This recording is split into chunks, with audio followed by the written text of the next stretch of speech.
شب برای کار دوست و خون خورده ها دارم میخونم گرفتارا. دور از درم یه مدته خواب به چشمم نمیاد، دلم بهونه گیر شده، دلم فقط تو رو میخواد. خوب میفهمی عالمو، آخه خودت خوردی زمین.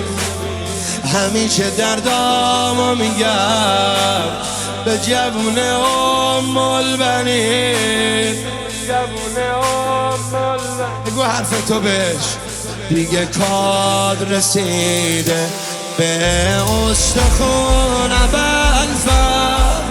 خودت از عشقم دردامو بخون ابوالفضل.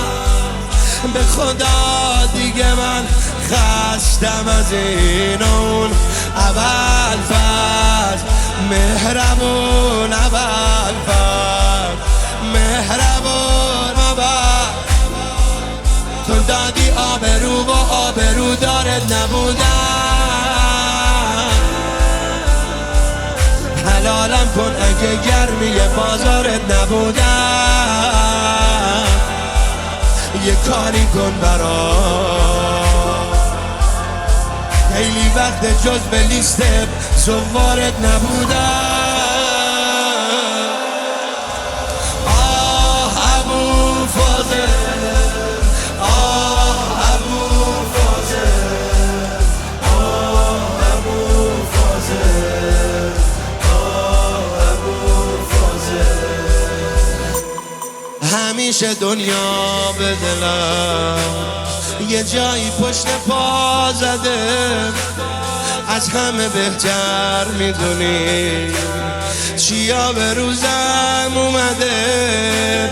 ردم نکردی وقتی که همه ازم خسته شدم، به غیر باب تو همه درا برون بسته شدم، درا برون بسته شدم. هوامو داشتی بیشتر از کس و کارم ابوالفضل. اگه ولم کنیم خدای بیچارم ابوالفضل. من از حال خودم بهتر خبردارم ابوالفضل.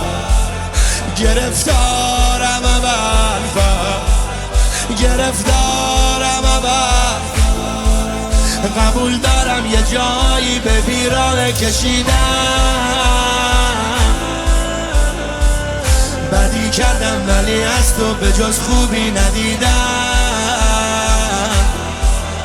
دیگه خسته شدم، غیر از شما جون عزیزت من بریدم.